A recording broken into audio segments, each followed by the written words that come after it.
2% ahead on the Hootie Ratcliffe Power Poll, and you want to slide we're going to talk about who you'd like to see as the next men's basketball coach.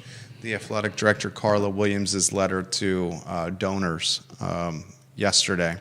Viewers and listeners, like and share the show. Join us in the discussion. I'll ask you this question. Are you surprised the hire has not been made already, especially as Florida State and Miami have hired coaches? Yeah. Utah has hired a coach. Yeah. An assistant with the Dallas Mavericks. Mm-hmm. Some folks are saying, hey, the portal period opens, the 24th of March. True. We need to get a coach so we can start moving and shaking in the portal. At least we should have a general manager in play. If they're going to hire one, they certainly should. Yeah. Well, we'll talk about all this with Jerry Hootie Ratcliffe. We'll talk, ladies and gentlemen. Is this ACC tournament number 51 for you? It is. 51 ACC tournaments consecutively for the Virginia Sports Hall of Famer. The University of Virginia, as you know, has a Wednesday high noon showing that we're going to talk about on the program today. The Ramblin' Rack, a team that's beatable. It's a beatable team. Yeah, Virginia kind of put it to them in the regular season in their visit here to Charlottesville. A lot of people thought it would be a really close game, but Virginia kind of blew them out. Now the challenge is which UVA basketball team is going to show up? Is it going to be the team that shows up in victories against Wake Forest and Florida State, or is it the team that closed the season in what looked like stuck in quicksand against Syracuse? That's a question that I'm going to ask the Virginia Sports Hall of Famer. A lot we're going to cover on the program. Viewers and listeners, like and share the show. Judah Wickower, things are looking good over here. We can have your Facebook message open for me if we could, so we could communicate, and we can rock and roll, Judah, when you're ready.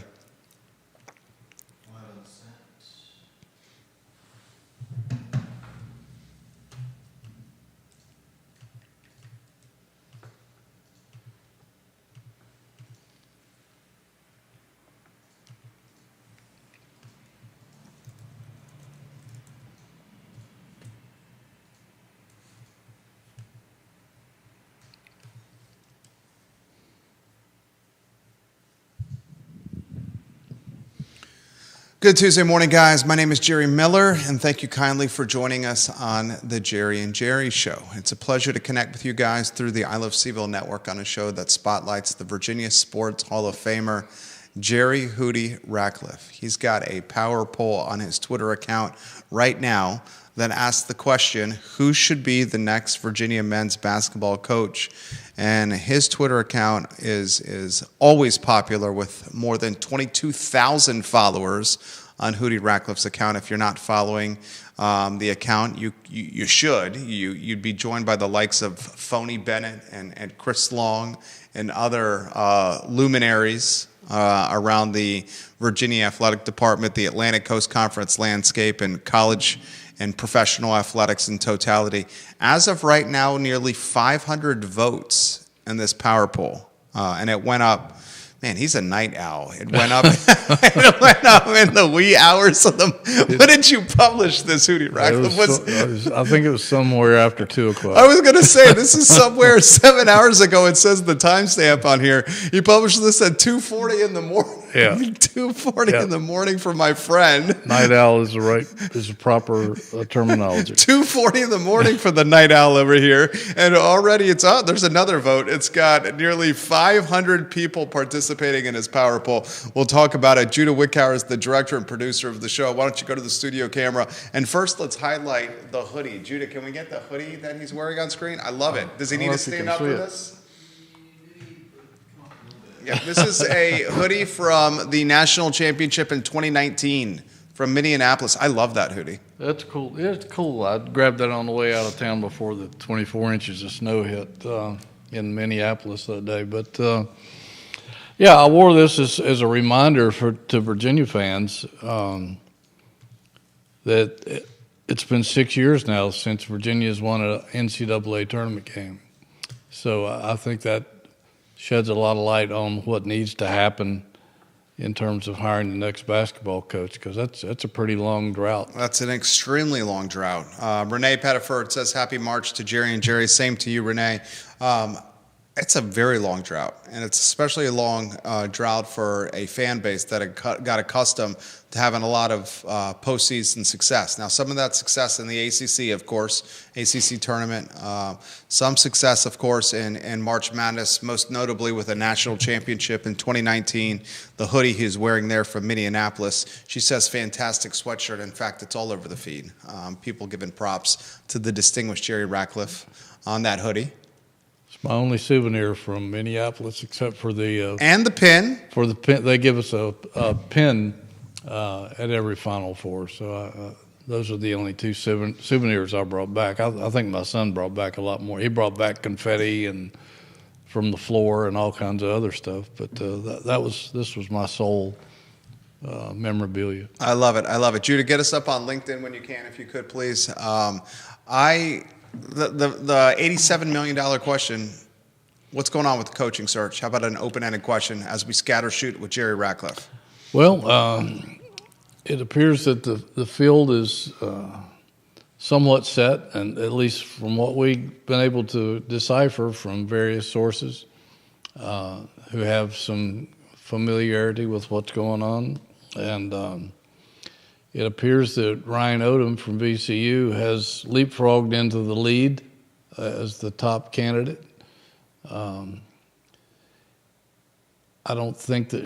think Shaka Smart has been their number one candidate all along, but it seems like to me, and maybe it's a smokescreen to throw the media off, I don't know, but it seems like to me that it sounds like Shaka is not interested.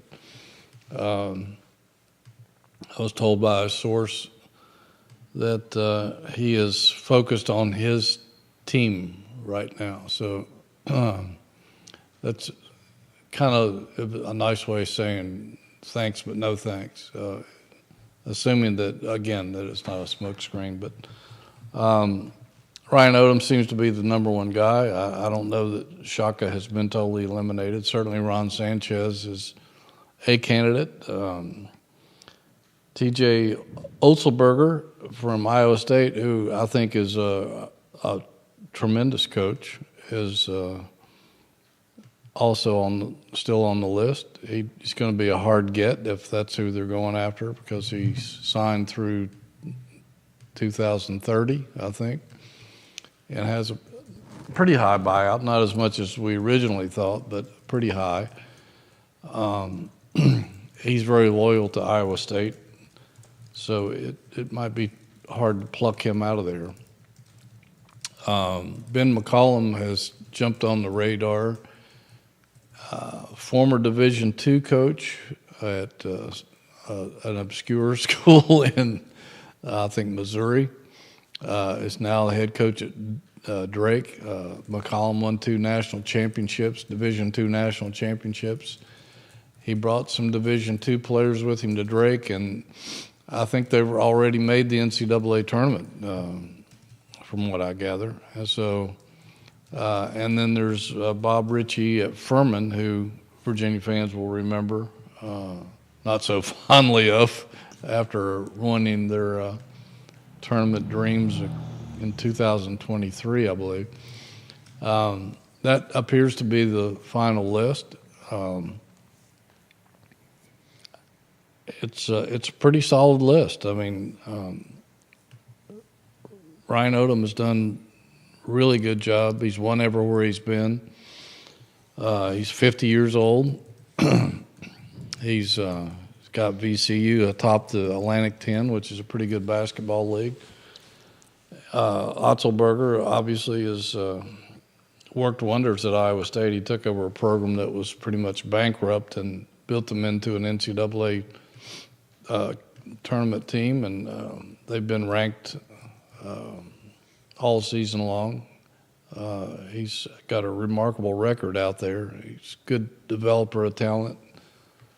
He sounds like a little bit like Tony Bennett did when they hired him away from Washington State.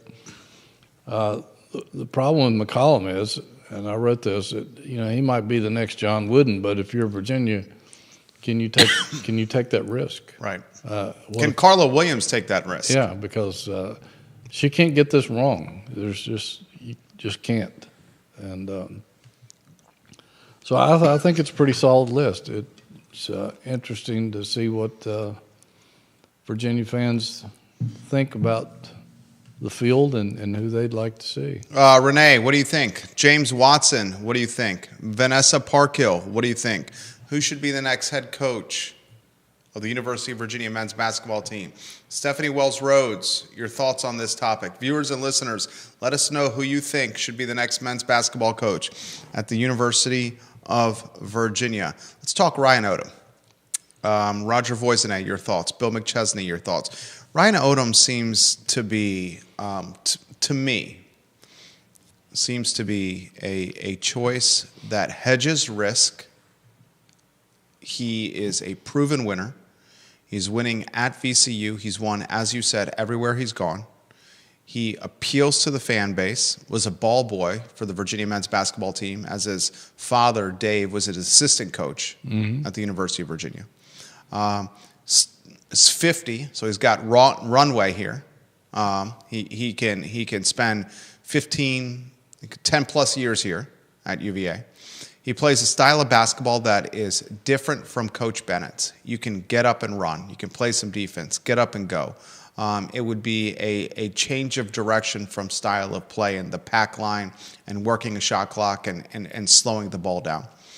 He seems to be the less risky of all the coaches. Yes, I would love to see a Shaka Smart. I've never thought that Shaka would leave Marquette for this. Why would he? What are his ties to Charlottesville and Virginia outside of being a coach at VCU for a period of time? Where Odom does have ties to Charlottesville here. Right. Seems to me that this guy's the slam dunk choice, and perhaps why Carla Williams authored a letter that she sent to donors yesterday of the University of Virginia. Interesting letter. Yeah, interesting letter where she's asking in some ways for patience, saying the head coach will be hired before the spring portal period closes and opens the 24th of March, ladies and gentlemen. She asked for patience. Perhaps that patience is because VCU still got a lot of runway left with its basketball season. All these coaches on the final list appear to be headed to the NCAA tournament. So if it's any of those guys they're after, you may have to wait a while. Now, here's the downside with that. The downside with waiting, however, is the fact that you take what Miami did by luring John Shire's top lieutenant and Coach Lucas from Duke to South Florida. This guy's at Miami right now working the portal and building the program, and that's a hell of a head start over the University of Virginia. Yeah, and I think that the timing that the NCAA puts on these portals needs to be reexamined because it doesn't make any sense whatsoever to have the portal open while teams are still playing. It doesn't make any sense at all. They should wait until at least the Final Four weekend or something, and then open it up and let these coaches. It creates an imbalance. If you're doing well, your team's doing well, then you're shackled by having to prepare for games in the tournament. It's hard to go out and recruit and look at the portal unless you have a GM, which most schools don't. We got alumni left and right campaigning, politicking for a potential general manager role with the University of Virginia men's basketball program. Ralph Sampson did it here on the Jerry and Jerry show in studio. Yeah. Curtis Staples, one of the best sharpshooters in Virginia history, college basketball history, frankly, has petitioned. And he even highlighted the fact that he pursued higher education. His pursuit of higher education makes him even more qualified for a general manager position at UVA. Here, how about an open-ended question for you? Is Virginia going to hire or even create a position for general manager with this team? That's a good question, and I don't know. I think it's been discussed, and I've talked to some sources a couple of weeks ago, and they were talking about how the GM in college sports is not doesn't have the same role as GM in pro sports, that they don't have quite as much responsibility. But to have one in, say, for Virginia basketball, they could handle the portal, they could handle NIL and all that stuff while the coach is busy getting his team ready to play. Or if you don't have a coach in place, the GM could fill in and take care of some of that business while they're waiting patiently on the next coach to come in. Curtis Staples called me and asked me if he thought it would be inappropriate to throw his name in the ring, and I said, well, why not? We don't even know if there is a ring, but right. Why not throw your name in there? He's been going to law school, and he's earned it. He's an incredibly successful high school coach out in I think it's in Tennessee. I think there's probably a lot of people that would be good for that job. One guy that comes to mind to me as well is Anthony Solomon, who coached at Notre Dame under Mike Bray on 3 occasions. He's been a head coach. He's a scout in the NBA now. I know he would like to return to his home state. He played for Virginia back under Terry Holland. I think he would be an excellent choice. So there's a lot of guys that would be really good candidates for that job should they choose to create that position. Marlene Jones watching the program. She has a question for Hootie Ratcliffe. She said, why wouldn't the general manager be for all athletic teams at UVA, all teams? I think it's a good question. Yeah, it's a good question. I think it's probably would be a bit overwhelming to do it for all teams. I know North Carolina, for instance, has a GM they've hired a GM for football and a different GM for basketball. I guess you got different sets of rules, different recruiting dates, different portal dates. You got to worry about NIL for all these athletes. I think it would be overwhelming for one guy to handle that many sports. You might be able to get one to handle the Olympic sports, and then one for football and one for basketball. But I wouldn't want that job to try to be GM for all sports. I think I don't know that you would ever get a day's rest during the year. Calvin Bragg Sr. watching the program. Calvin, thank you for watching the Jerry and Jerry Show. William McChesney asked the question, does he expect a general manager for football and basketball? Don't know. There hasn't been any hint of that. Virginia seems to be behind here. Yeah. Well, a lot of schools are going to that. And, right. I think North Carolina is maybe leading the way in the ACC. They've shown some serious aspirations of being big time the program, yeah. Not just in the ACC, but taking it national. Hiring Bill Belichick and bringing in a GM for basketball in case things they extended Hubert Davis's contract. But I think they brought the GM in there in case things go sideways, and it would be easier to make a transition or keep the program afloat if it does go sideways. Staples or Sampson? Tough question for you. Or Solomon. Or yeah. They're all three terrific guys, and does it have to be a former player? It doesn't have to be. I mean, at some of these schools, I think they've brought in people that weren't previously affiliated with the school. I think the Carolina ones were. I know the basketball guy was. Or at least he had signed a bunch of, as an agent, signed a bunch of Carolina players and represented them. So I don't know I can't remember if he actually was an alum of Carolina or not. And I can't remember what the football guy's background was either. But I don't think you necessarily have to be affiliated with the school as long as you are good at what you do. Bill asked the question, if they do hire a general manager, would they oversee both would they oversee both the men's and women's basketball teams, or would it be a general manager strictly for the men's team? I'm guessing strictly for the men's. I think so too. I'm not sure the women need one at this point. Maybe down the road, but I don't see it being a major problem for the women at this point. There doesn't seem to be. The women's basketball didn't seem to have as many problems with NIL and the portal as men's basketball. 30 votes since the start of the show have now come into the Hootie Ratcliffe Power Poll on his Twitter account. At Jerry Ratcliffe on Twitter or X, guys, and Ryan Odom a convincing lead right now. The McCollum entry floated out there maybe because of was it the Sporting News report that suggested McCollum could be a front runner for this job? Yeah, I think that might be where it surfaced in the media for the first time. I heard rumors about that a few weeks ago, and I didn't take it seriously because, again, I don't know if you can afford to take a risk like that. I mean, winning at Drake is not winning in the ACC. It's a big difference, and I'm not throwing shade on the guy. He might turn out to be the greatest coach of all time, but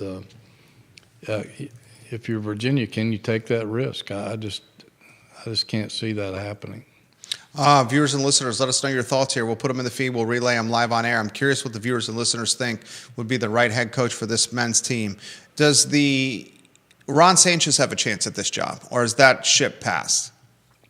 I think it's passed. I'm not certain of that because I haven't heard any official word on it, nor has anyone else at this point. But it sounds like it's passed just from the tea leaves. But who knows? They might make a miraculous NC State run in the tournament. Doubtful, but it just seems like to me that, as she stated in a letter, he's led the program with grace, and I can't remember the other term she used, but it was very fitting of what Ron has done. I just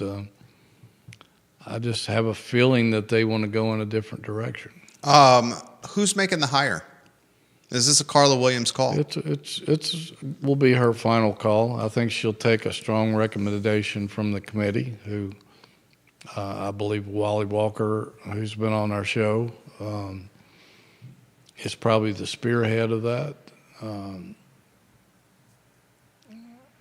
And Wally's got incredible basketball knowledge.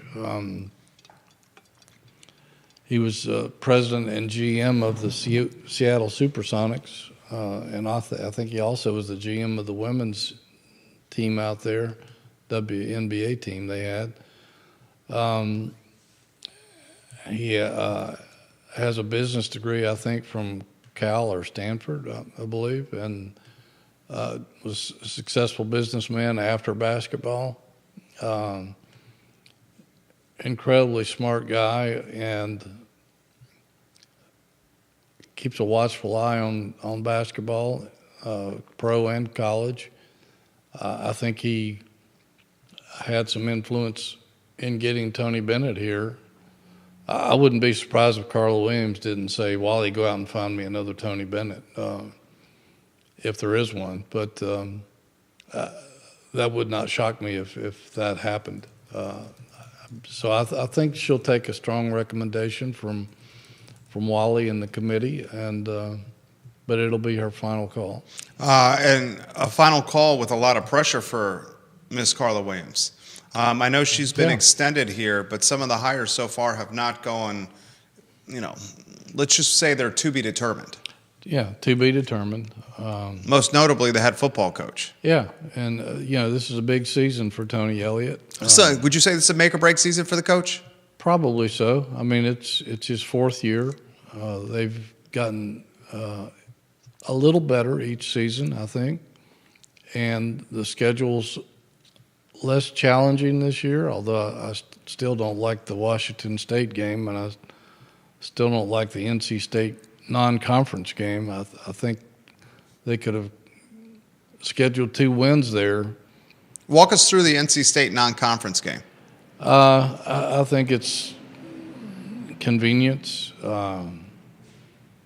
NC State has done this before. They've played, I think, Wake Forest and maybe somebody else that in a non-conference game, even though they're in the same conference, because they're not on their schedule. And it's easy travel, easy money, a team that both fan bases are familiar with. I just don't think it's smart scheduling because if you're trying to rebuild a program and your schedule is lighter than it has been the last couple of years, and you have a chance to make a breakthrough here and win 7 or 8 games, Get a rent-a-victim. Get a rent-a-victim. I don't see the point in taking the risk playing really good football teams. Not yet. Down the road, but not yet. I 1,000% concur with you, Hootie Ratcliffe, especially with a coach that if he struggles this year, the fan base is going to really clamor and scream to move on from the Tony Elliott era. We'll get back to basketball here. Georgia Tech, we'll get to that game in a second. How about NC State firing its head coach? Mere 10, 11 months from a miraculous Final Four run? Yeah, well, if you'll remember back to last year at the ACC tournament, he was on the hot seat. He was gone. Yeah, he was gone. If Tony Bennett had called that done the hacking there when they had fouls to give, and NC State could not have made a miraculous comeback in that game, and that would have ended NC State's season. It would not have been a run in the ACC tournament or the NCAA tournament, and Kevin Keats would have been employed, from what I understand. So that bought him another year, but you could see it coming after things started to go downhill this season. Turnover has been significant in the Atlantic Coast Conference, and Florida State and Miami are the first to fill open positions in very prominent programs. The 2 hires that were made, which was most appealing to you, and what do you make of the turnover we're seeing in the ACC? Well, I like the Miami hire. That's a great hire. The Lucas hiring is spectacular. He's been an assistant for Shire ever since Shire followed Krzyzewski. I think he might have even been on the staff before. I can't remember. But he has strong basketball roots. His father, John Lucas, I believe, and Definitely, yeah.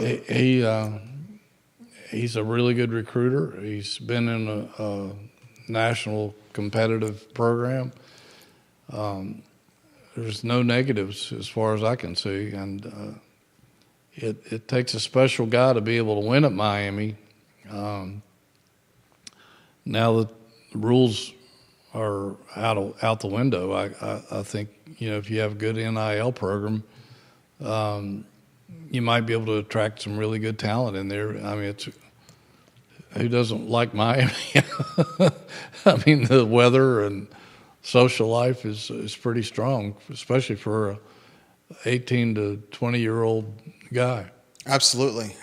The ACC guys also in a bit of turnover with what Lenardi's predicting for the big dance. Right now, very limited participation for the Atlantic Coast Conference in March. Lenardi has North Carolina as one of the first teams out of the tournament. He's got Wake Forest out of the tournament.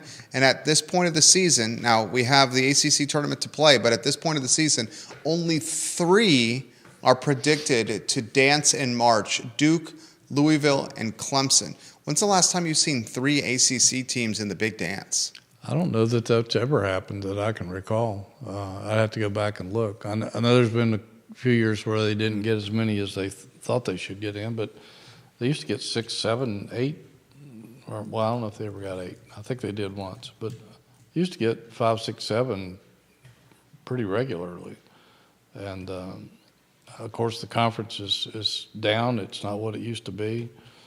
don't know what it's going to take to get it back to that level again, except hiring really good coaches and attracting better talent than what's in the league right now.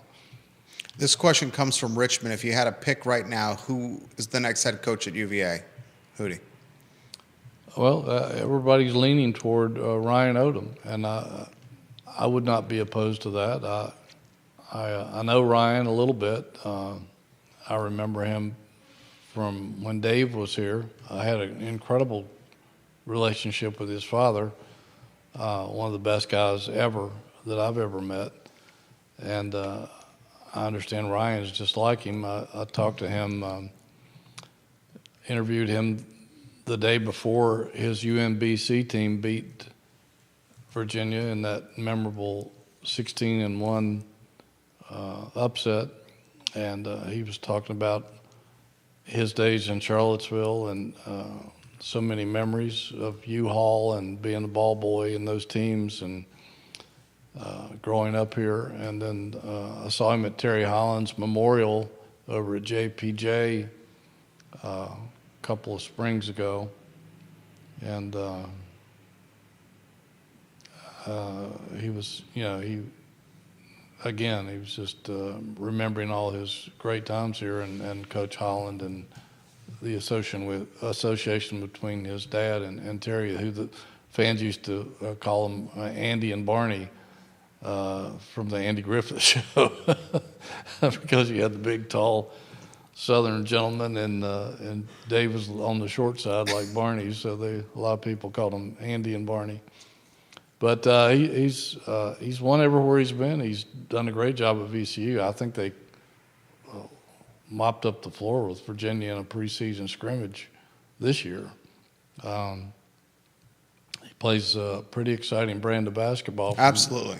And my friend Scott German has gone to see them play 3 or 4 times this year, and he's walked away very impressed with that style of basketball. This is an interesting question that's come in the feed here. This is from Southwestern Virginia. What does it say about Virginia, the athletic department, or the search that Shaka Smart is not even considering the job? Well, first, we should also offer some clarity here. This could be a bit of gamesmanship. It could be. With Shaka being kind of not interested in this position. We don't know for certain. Well,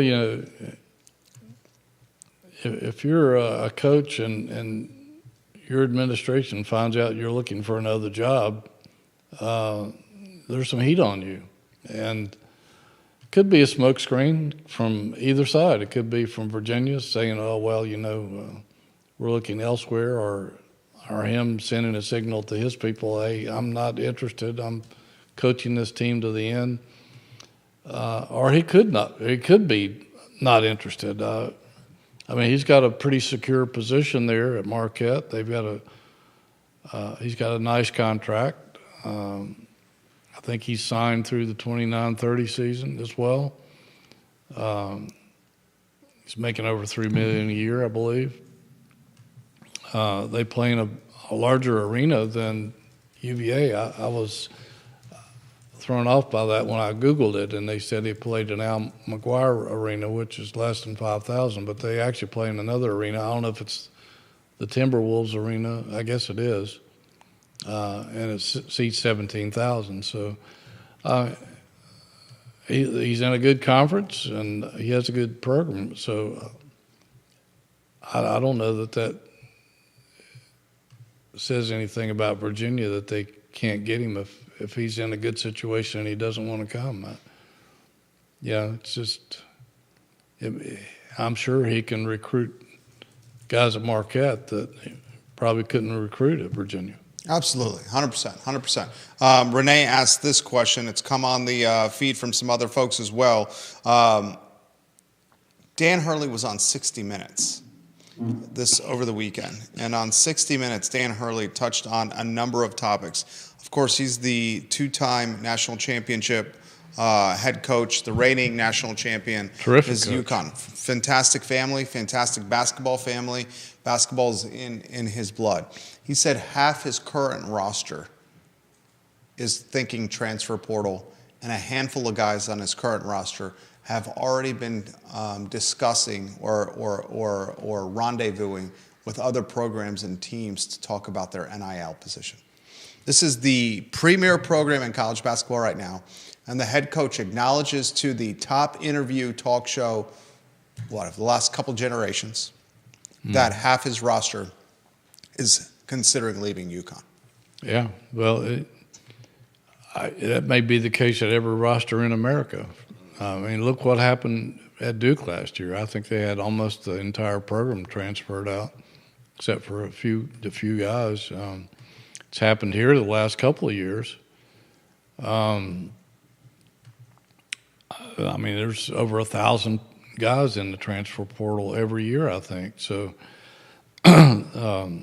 Danny Ford, or no, excuse me, not Danny Ford, Dabo Swinney said the other day that tampering is out of control in college athletics. And I asked Tony Elliott about that the other day, and he said he's right. And he said there's really nothing you could do about it unless you just want to turn somebody in. And it's just part of the madness going on in college athletics right now. Is the NIL is out of control, the tampering is out of control, the portal's out of control, and nobody seems to want to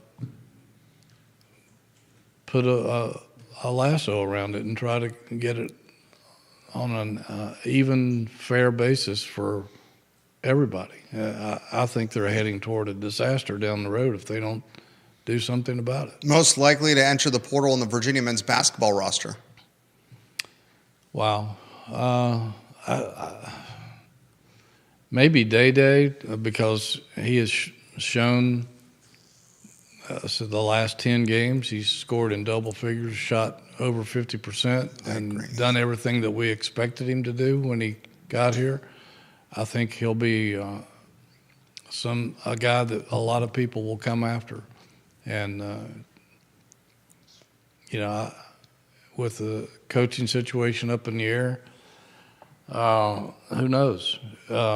We could see a massive turnover, or we could see most of these guys stay, because Virginia does have the money now to pay these guys to stay and to go out and get good players. Somebody said $7 million. I don't know if that's correct.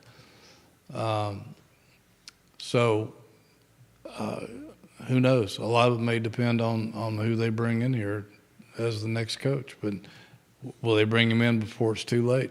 That's the concern I have here. With that window, as that Carla put in her letter, from March the 24th to April the 22nd is a long, long time when you're talking about an open window for these guys to decide whether they're going to stay or leave when they don't know who their coach is going to be. Carla Williams sends a letter out to fans and donors Monday, and she says, we're working on this, and we're going to make the hire before the end of the spring transfer portal. And the portal spring period starts March 24th, ends April 22nd. Guys, my very genuine concern is if a hire is not made sooner than later, who leaves from this team? I mean, does McNeely leave? He's honorable mention all ACC. Isaac McNeely would be offered a bag of money by any school in the country. And the interesting thing about Isaac McNeely is I would not say that his professional upside, certainly not with the NBA, because of limited athleticism and limited height, is particularly appealing. So if I'm Isaac McNeely, I'm trying to make as much money right now, and if I can secure millions of dollars in my last season of college basketball, who's going to judge him for doing that?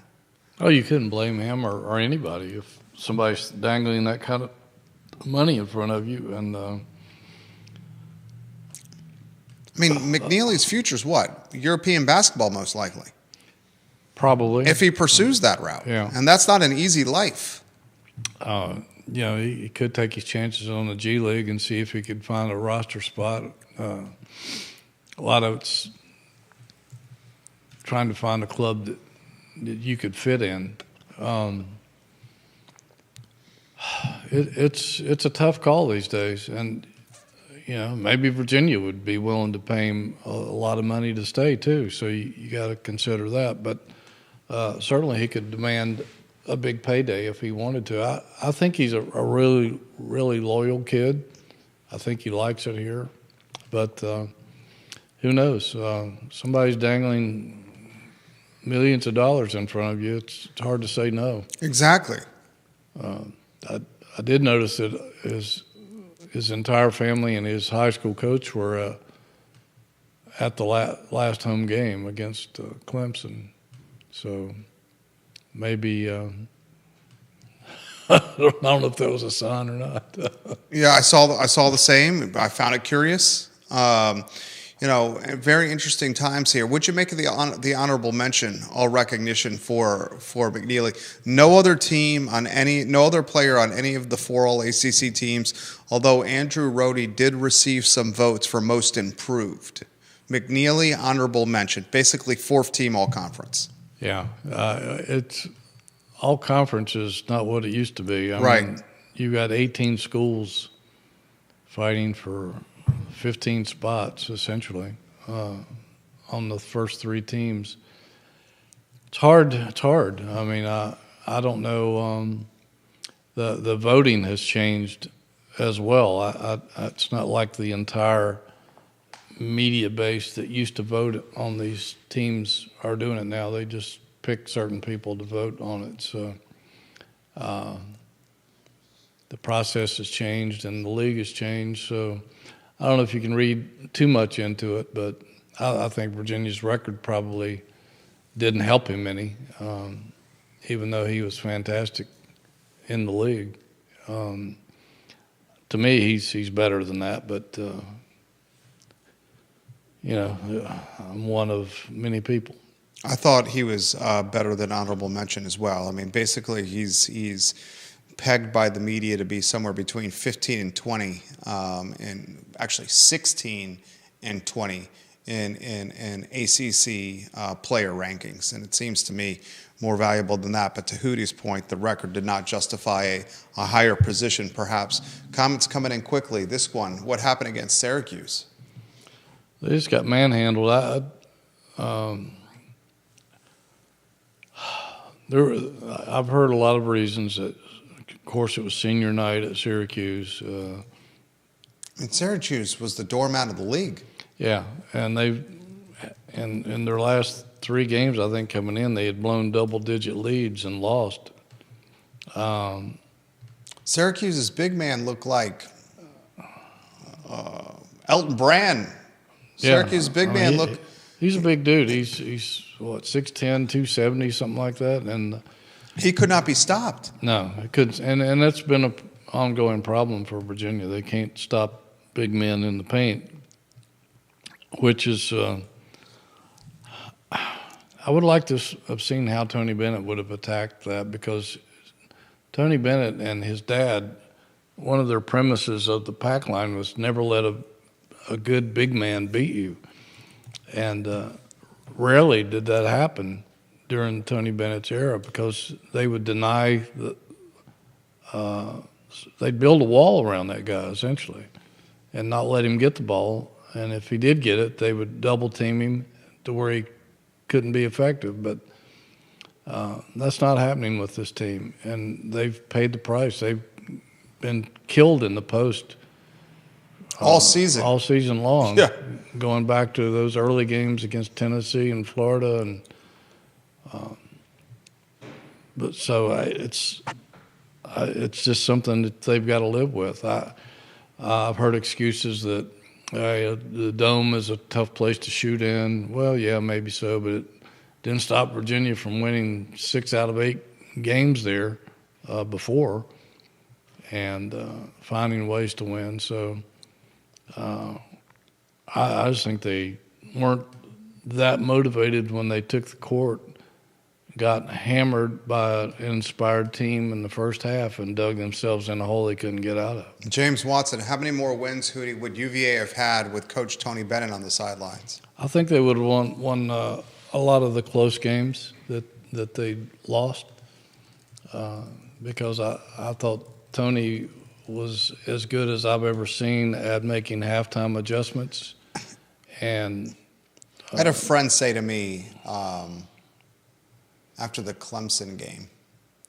You look at the season and how the second half has played out and how the team has gotten really hammered in the second half.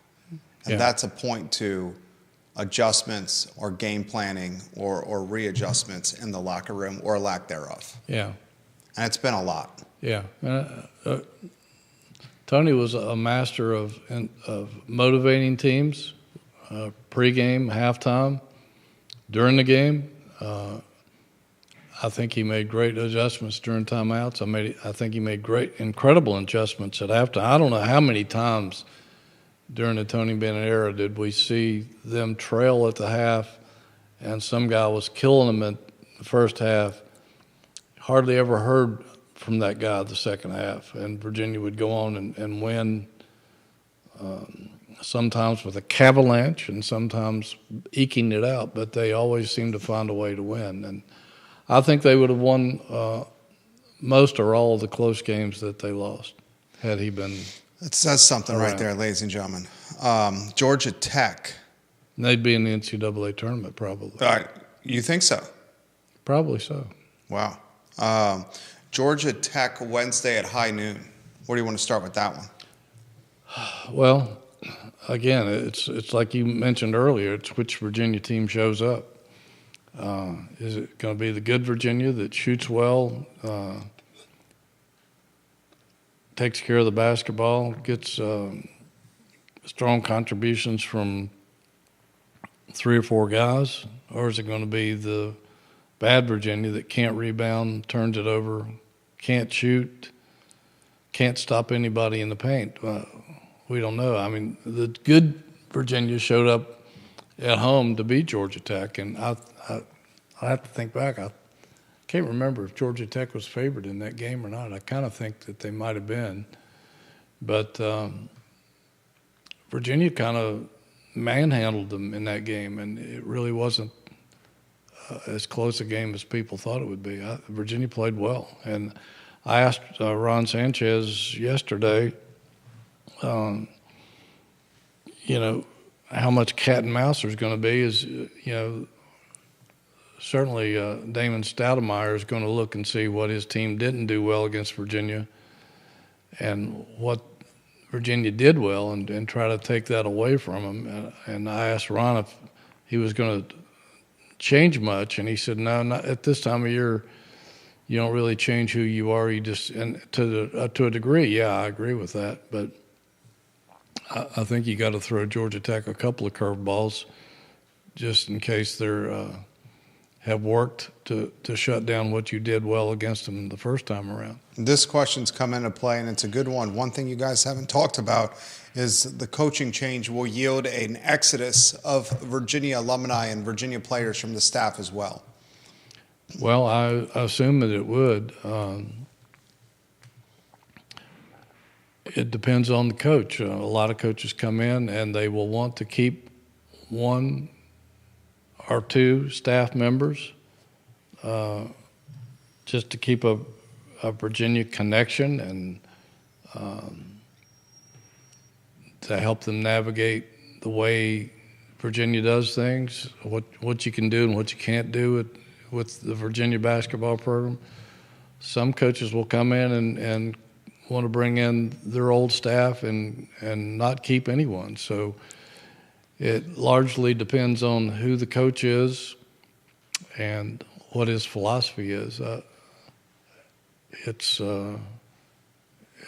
You just never really know until the coach comes in and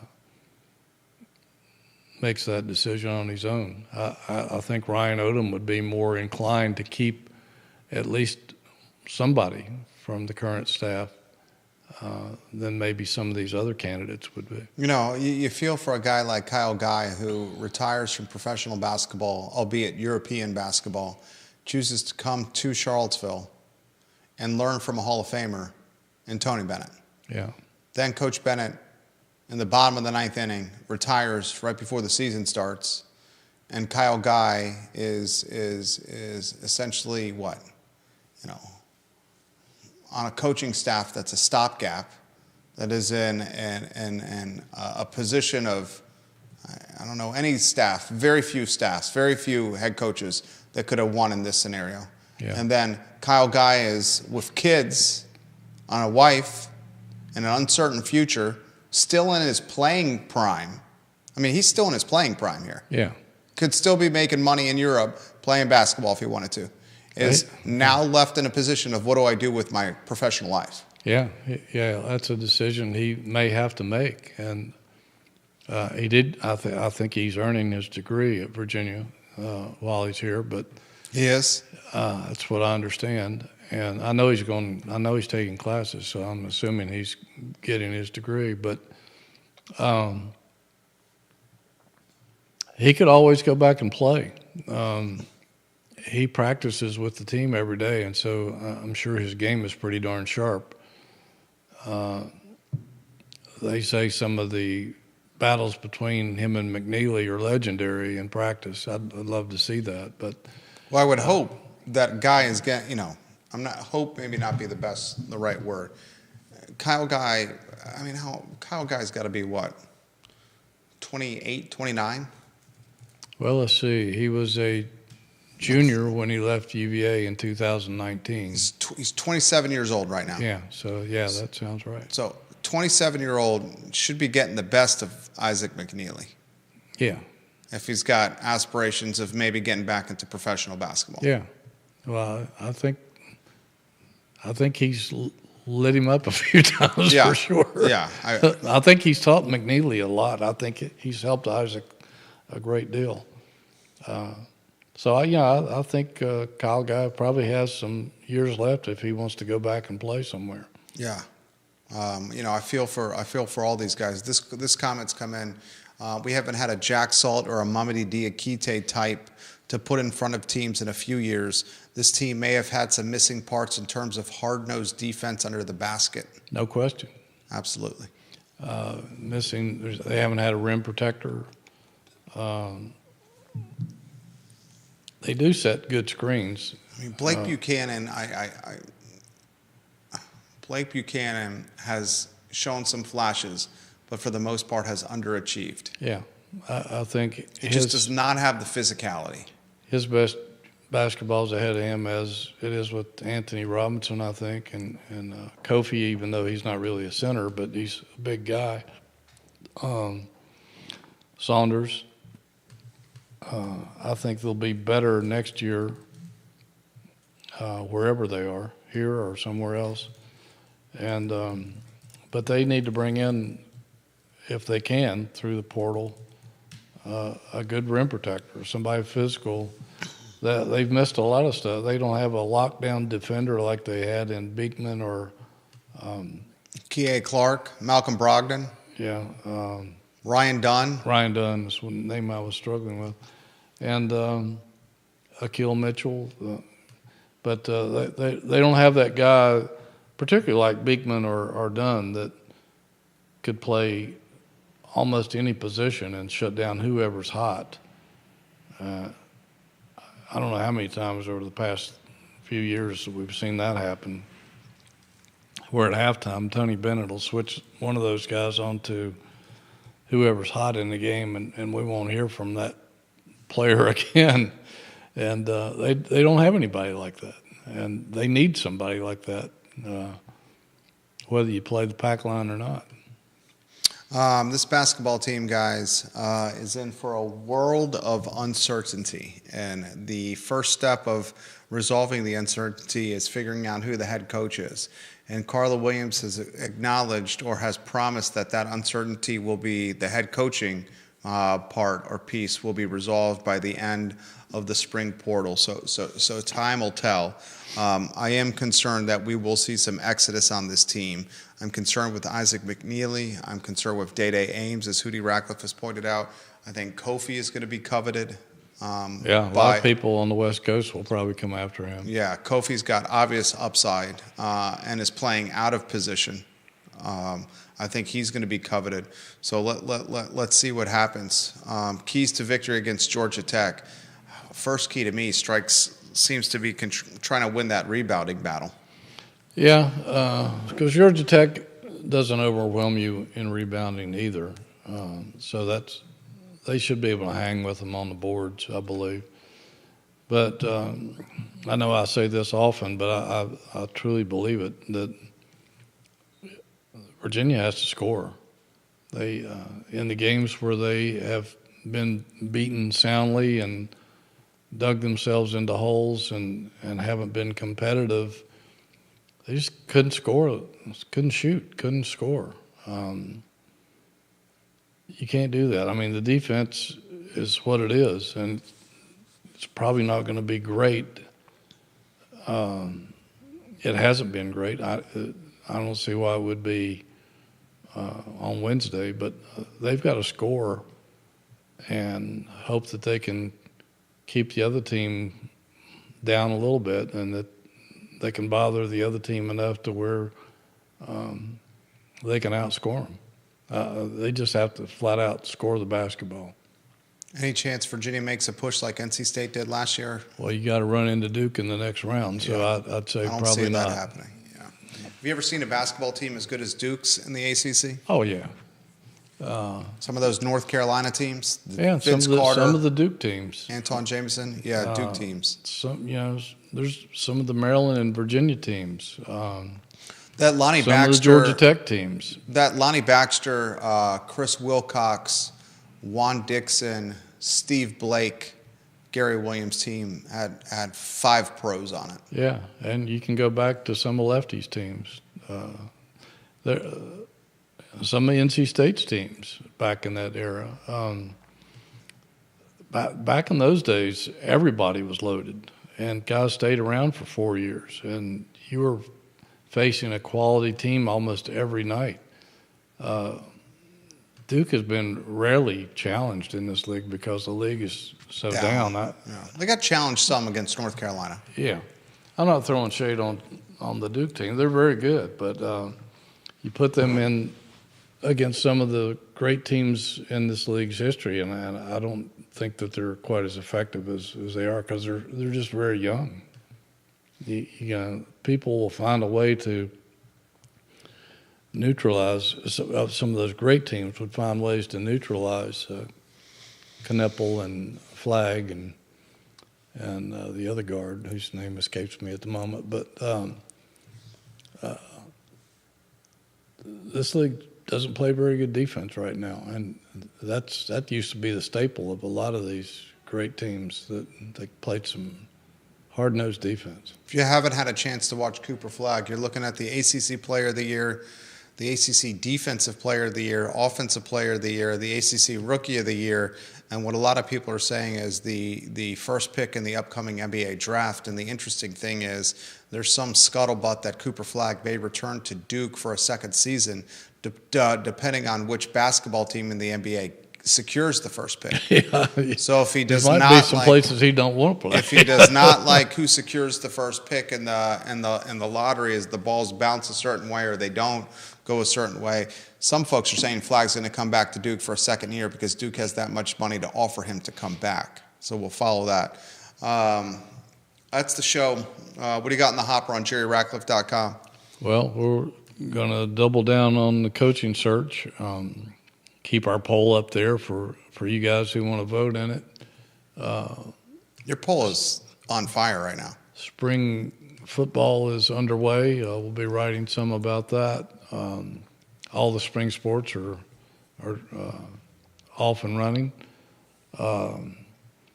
My son came up with the idea today. He said maybe we ought to have an NCAA tournament pool for the Jerry and Jerry show and run it on your social media and my social media. And I got a couple of my sponsors maybe to offer up a couple of prizes for the winner. So I don't know what you think about that. I think it's We'll a great talk idea. about it. I think that's a great idea. Yeah, I do too. I love any idea like that, Scott Ratcliffe. Love to have you guys join our pool and see what happens. Since the show was started, nearly 100 people have voted on the Jerry Ratcliffe Power Poll. Follow him on Twitter. Visit JerryRatcliffe.com. The guy is on the cusp and on the pinnacle of anything Virginia athletic related. We'll follow this coaching search closely. The athletic director has promised that this will conclude before the end of the spring portal season ends. The spring portal opens in 13 days. I mean, to say that this is urgent is an absolute understatement. Judah Wickower is behind the camera. Jerry Hootie Ratcliffe, the star of the show. My name is Jerry Miller, and it's the Jerry and Jerry Show on a busy Tuesday for Wahoo Nation. The I Love CVille show, guys, is up at 12:30. So long, everybody. Nicely done, Hootie.